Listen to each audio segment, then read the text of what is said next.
ഇന്ന് രാഷ്ട്രീയത്തിലെ പല വിവാദങ്ങളും കാണുമ്പോൾ മുഖ്യമന്ത്രിയായിരുന്ന എന്റെ അച്ഛൻ മുഖ്യമന്ത്രിയായിരുന്ന കാലത്തായിരുന്നെങ്കിൽ എങ്ങനെയാണ് കൈകാര്യം ചെയ്യുക എന്ന് ആലോചിക്കാറുണ്ട്.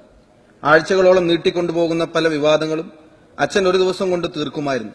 പെട്ടെന്ന് തീരുമാനങ്ങൾ എടുക്കാനുള്ള കഴിവായിരുന്നു അച്ഛന്റെ പ്രത്യേകത. സൂചി കൊണ്ടെടുക്കാവുന്ന കാര്യങ്ങൾ ഇന്ന് തൂമ്പ കൊണ്ടെടുക്കുന്നത് കാണുമ്പോൾ അച്ഛനെ ഓർമ്മ വരും. IAS IPS ഉദ്യോഗസ്ഥർ LDFന്റെ ആൾ UDFന്റെ ആൾ എന്ന രീതിയിൽ അദ്ദേഹം വേർതിരിച്ച് കണ്ടിരുന്നില്ല.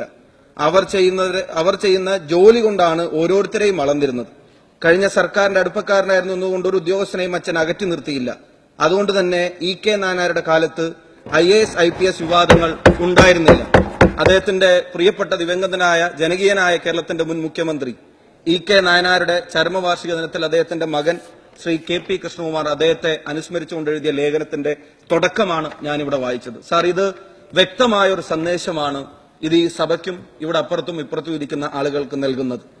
സൂചി കൊണ്ടെടുക്കാവുന്ന ഒരു കാര്യങ്ങൾ ഇന്ന് തൂമ്പ കൊണ്ടെടുക്കുന്നത് കാണുമ്പോൾ അച്ഛന് ഓർമ്മ വരുമെന്ന് EK നായനാരുടെ മകനെ കൊണ്ടുപോലും പറയിപ്പിച്ച ഒരു ഗവൺമെന്റ് ആണ് ഇത് എന്നുള്ളത് തീർച്ചയായിട്ടും നമുക്കെല്ലാവർക്കും മനസ്സിലായി. സാർ, രാഷ്ട്രീയ രംഗം ശുദ്ധീകരിച്ചു എന്നുള്ളതാണ് ഈ ഗവൺമെന്റിന്റെ 1-ാം വർഷ നേട്ടത്തിൽ ഏറ്റവും പ്രധാനപ്പെട്ട നേട്ടമായി പറയുന്നത്. സാർ, UDFിലായിരിക്കുമ്പോൾ നിങ്ങളുടെ അഴിമതി വിരുദ്ധ ശരങ്ങൾ മുഴുവൻ ഏറ്റുവാങ്ങിയിരുന്ന 2 നേതാക്കന്മാർ, നിങ്ങളുടെ അഴിമതി വിരുദ്ധ പോരാട്ടത്തിന്റെ പ്രതിസ്ഥാനത്ത് നിന്നിരുന്ന 2 നേതാക്കന്മാർ, അവരോടിപ്പോൾ നിങ്ങൾക്ക് വല്ലാതെ സ്നേഹം കൂടിയിരിക്കുന്നു എന്നുള്ളത് സമകാലീന സംഭവങ്ങൾ വ്യക്തമാക്കുന്നുണ്ട്. സാർ, എടമലയാർ കേസിലെ വാദിക്കും പ്രതിക്കും ക്യാബിനറ്റ് പദവി കൊടുത്ത ചരിത്രത്തിലെ ആദ്യത്തെ സർക്കാരാണ് ഈ സർക്കാർ എന്നുള്ളത് നമുക്ക് ബോധ്യപ്പെട്ടു. സാർ, മാണി സാറിന് ജില്ലാ പഞ്ചായത്ത് കോട്ടയത്ത് നിങ്ങളുടെ പിന്തുണയോടെ നിങ്ങൾ കൊടുക്കാൻ വേണ്ടി തയ്യാറാവും.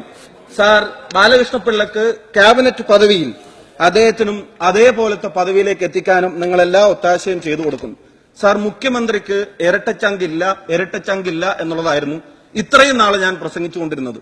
സാർ, ഞാൻ അതൊന്ന് തിരുത്തുകയാണ്. മുഖ്യമന്ത്രിക്ക് ഇരട്ട ചങ്കുണ്ട്. സാർ, 2 ചങ്ക് ബ്രോസ്. ഒരു ചങ്ക് ബ്രോ ഇപ്പൊ പിള്ളയും മറ്റൊരു ചങ്ക് ബ്രോ ഇപ്പൊ മാണിസാറുമാണ് എന്നുള്ളതാണ് ഇപ്പോ കേരളത്തിന് മനസ്സിലാവുന്ന ഒരു കാര്യം. സാർ, ഇങ്ങനെ രാഷ്ട്രീയ രംഗം ശുദ്ധീകരിക്കുന്നത്, അഴിമതി കേസിൽ ശിക്ഷിക്കപ്പെട്ടു എന്നുള്ളതിന്റെ പേരിൽ നിങ്ങൾ ഒരുപാട് വിമർശനങ്ങൾ ഉന്നയിച്ചിട്ടില്ല. ഈ സഭയിൽ തന്നെ നിങ്ങൾ ഒരുപാട് വാചകങ്ങൾ പറഞ്ഞിട്ടുള്ള ആളെ ക്യാബിനറ്റ് പദവിയിലേക്ക് കൊണ്ടുവന്നിട്ടും ഈ അഴിമതിയുടെ പേരിൽ അങ്ങിരിക്കുന്ന കസേരയും കമ്പ്യൂട്ടറും വരെ തല്ലിപ്പൊളിച്ച സമരത്തിന് നേതൃത്വം നൽകിയിരിക്കുന്ന ആളുകൾ അദ്ദേഹത്തിന്റെ പ്രസ്ഥാനത്തിന് ജില്ലാ പഞ്ചായത്തിന്റെ അധികാരവും കൊടുത്തു നടത്തുന്ന രാഷ്ട്രീയ ശുദ്ധീകരണത്തിന് കേരളത്തിൽ വലിയ അംഗീകാരം ജനങ്ങളുടെ ഇടയിൽ ഉണ്ടായിരിക്കുമെന്നുള്ള കാര്യത്തിന് ഒരു സംശയവും വേണ്ട. ശരിയാക്കൽ മനോഹരമായിട്ടുണ്ട് സാർ എന്നാണ് അതേ സംബന്ധിച്ച് സൂചിപ്പിക്കാനുള്ളൂ. സാർ, 2016 ദേശാഭിമാനി ഒരു കാര്യം എഴുതി. സാർ, പിള്ളയെ സംബന്ധിച്ചാണ്. അഴിമതിക്കാരനെ അധികാര ദുർവിനിയോഗത്തിലൂടെ വിട്ടയക്കുകയാണ് ഇവിടെ.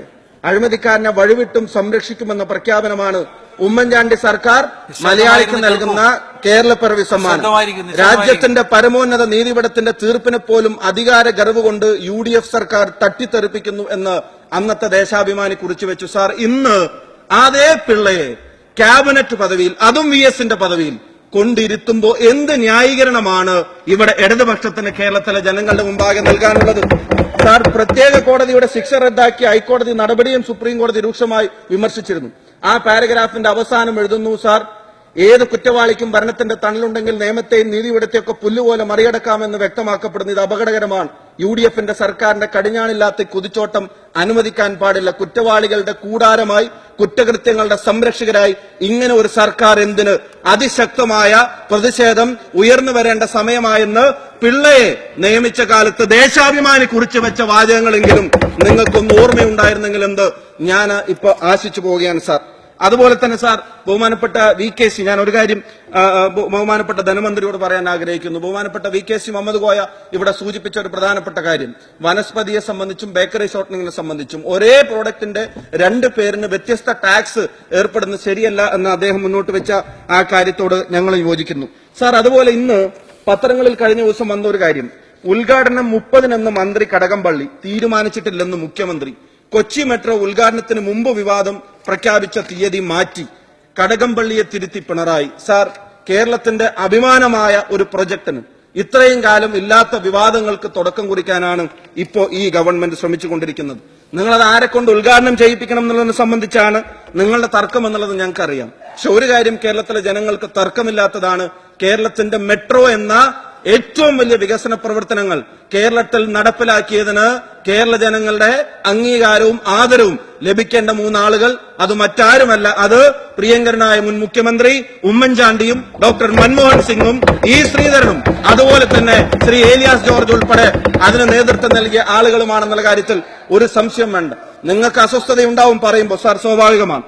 സാർ, ഒന്നാം വർഷത്തെ ഒരു ഗവൺമെന്റ് ആഘോഷിക്കുമ്പോൾ ഈ ഗവൺമെന്റിന്റെ എന്തെങ്കിലും സ്വന്തമായ ഒരു നേട്ടം കൊണ്ട് അത് ആഘോഷിക്കാൻ നിങ്ങൾക്ക് കഴിയുമായിരുന്നെങ്കിൽ നിങ്ങൾക്ക് ഈ അവസ്ഥ വരുമായിരുന്നില്ല. ഈ ഗവൺമെന്റ് ഏതെങ്കിലും ഒരു വികസന പ്രവർത്തനങ്ങൾ ആരംഭിക്കാൻ കഴിയുമായിരുന്നെങ്കിൽ നിങ്ങൾക്ക് ഇത്തരം വിമർശനങ്ങൾ നേരിടേണ്ടി വരുമായിരുന്നില്ല.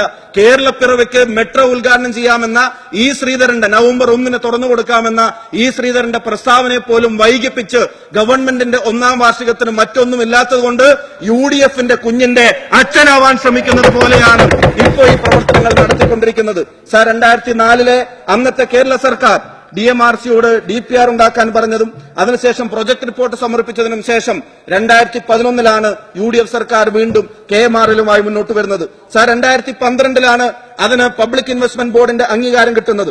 മാർച്ച് 9 ഇ ശ്രീധരനെ അതിന്റെ ചുമതലപ്പെടുത്തുന്നതായി DMRC ഉത്തരവിറക്കിയത്. സാർ, 2012 ജൂലൈയിലാണ് യൂണിയൻ ഗവൺമെന്റിന്റെ ക്ലിയറൻസ് കിട്ടുന്നത്, ക്യാബിനറ്റ് അപ്രൂവൽ കിട്ടുന്നത്. 2012 സെപ്റ്റംബറിലാണ് മൻമോഹൻ സിംഗ് അതിന് തറക്കല്ലിടുന്നത്. 2013 ജൂണിലാണ് അതിന്റെ നിർമ്മാണ പ്രവർത്തനങ്ങൾ തുടങ്ങുന്നത്. 2013 മെയ്യിലാണ് DMRCയും MDയും തമ്മിലുള്ള ഏലിയാസ് ജോർജും തമ്മിലുള്ള MOU ഒപ്പുവെക്കുന്നത് ഫസ്റ്റ് ഫേസിന് വേണ്ടി. സാർ, ആദ്യഘട്ട നിർമ്മാണ പ്രവർത്തനങ്ങൾ ജൂണിൽ ആരംഭിക്കുന്നു. സാർ, 2013 ഒടുവിൽ KMRCയിൽ അവിടെ കനറ ബാങ്കുമായി ഇതിന്റെ സാമ്പത്തിക കാര്യങ്ങൾക്ക് അഗ്രിമെന്റ് വെക്കുന്നു. 2013 ജൂൺ 19 22 സ്റ്റേഷനുകൾക്ക് ക്യാബിനറ്റിന്റെ തീരുമാനം വരുന്നു. സെപ്റ്റംബറിൽ ആദ്യ സ്റ്റേഷന്റെ നിർമ്മാണം കലൂരിൽ തുടങ്ങുന്നു. സാർ, 2014 ഓഗസ്റ്റിൽ കോച്ച് ഉണ്ടാക്കാനുള്ള കരാറിൽ നമ്മുടെ ഗവൺമെന്റ് ഒപ്പുവെക്കുന്നു. 15 ജൂൺ 10 ഈ മെട്രോയുടെ ഓട്ടോമേറ്റഡ് ടിക്കറ്റ് സംവിധാനത്തിലുള്ള തീരുമാനങ്ങൾ എടുക്കുന്നു. 2015 സെപ്റ്റംബർ 4 കൊച്ചി മെട്രോയുടെ പുതിയ ലോഗോ ഡിസൈനും അവതരിപ്പിക്കുന്നു. സാർ, 2016 ജനുവരി 2 മെട്രോയുടെ ആദ്യ സെറ്റ് കോച്ചുകൾ നമുക്ക് അവർ കൈമാറുന്നു. ജനുവരി 12 കോച്ചുകൾ മുട്ടം യാർഡിലെത്തുന്നു. 2016 ജനുവരി 23 മുട്ടം യാർഡിൽ കോച്ചുകളുടെ പരീക്ഷണ ഓട്ടം തുടങ്ങുന്നു. മാർച്ച് 21 മുട്ടം മുതൽ എടപ്പള്ളി വരെ കൊച്ചി മെട്രോയുടെ പരീക്ഷണ ഓട്ടം ഉൾപ്പെടെ ആ പദ്ധതിയുടെ 90% ജോലികളും കർമ്മധീരമായി നേതൃത്വം നൽകി കൊച്ചി ടൗണിൽ സ്ഥലമേറ്റെടുപ്പ് ഉൾപ്പെടെയുള്ള നടപടികൾ സമയബന്ധിതമായി പൂർത്തീകരിച്ച് കേരള വികസന ചരിത്രത്തിലെ ഏറ്റവും നിർണായകമായ എഴുതി ചേർത്തത് അത് മറ്റാരുമല്ല, അത് ഉമ്മൻചാണ്ടിയുടെ സർക്കാരായിരുന്നു എന്നുള്ളത് കേരളത്തിലെ ജനങ്ങൾക്ക് ബോധ്യമുണ്ട്. അത് അംഗീകരിക്കാൻ നിങ്ങൾക്ക് മടിയാണെങ്കിൽ വേണ്ട. പക്ഷെ അതിനെ വിവാദങ്ങളുടെ ഡേറ്റിന്റെ പേര് പറഞ്ഞിട്ടുള്ള ആരുദ്ഘാടകനാവണം തരുന്ന വിവാദങ്ങളിലേക്കെങ്കിലും അതിനെ തള്ളിയിടാതിരിക്കാൻ നിങ്ങൾ ശ്രദ്ധിക്കണമായിരുന്നു. ഒന്നാം വർഷത്തിൽ നിങ്ങൾക്ക് നവംബർ 1 കേരളത്തിന്റെ 60ാം വയസ്സിനും കേരളപ്പിറവിക്ക് അത് നമുക്ക് ഉദ്ഘാടനം ചെയ്യാമായിരുന്നു. അതിന് പകരം ഗവൺമെന്റിന്റെ ഒന്നാം വാർഷികത്തേക്ക് പ്രത്യേകിച്ചൊന്നും എടുത്തു വെക്കാനില്ലാത്തത് കൊണ്ട് ഈ പദ്ധതിയുടെ പേരിൽ അത് ആഘോഷിക്കേണ്ടി വരുന്ന ഒരവസ്ഥയിലേക്ക് നിങ്ങളുടെ ഗവൺമെന്റ് മാറേണ്ടി വരുമായിരുന്നില്ല. എന്തായാലും സാർ, ഇത് കേരളത്തിലെ ജനങ്ങൾക്ക് ഇപ്പൊ ബോധ്യം വരുന്നുണ്ട്. എല്ലാം ശരിയാക്കാമെന്നുള്ള മുദ്രാവാക്യം അത് മുദ്രാവാക്യങ്ങളിൽ മാത്രം ഒതുങ്ങുമ്പോ പ്രതിപക്ഷത്തിരിക്കുമ്പോ പറഞ്ഞ ഓരോ കാര്യങ്ങളും പിള്ളയെ സംബന്ധിച്ചും മാണി സാറിനെ സംബന്ധിച്ചുള്ളതൊക്കെ ഇപ്പം മറന്ന് നിങ്ങൾ പെരുമാറുമ്പോ അതൊക്കെ ഓർമ്മയുള്ള ഒരു വിഭാഗം അവരിവിടെ ജീവനോടെ ഉണ്ട്. അത് കേരളത്തിലെ ജനങ്ങളാണ്. ആ ജനങ്ങളുടെ മുമ്പിൽ ഈ ഗവൺമെന്റിന്റെ പ്രവർത്തനങ്ങൾ അത് ചോദ്യം ചെയ്യപ്പെടും എന്നുള്ളതുകൊണ്ട് ഈ ധനകാര്യ ബില്ലിനെ എതിർത്തുകൊണ്ട് ഞാൻ നിർത്തുന്നു. Sir, very good. യെസ്.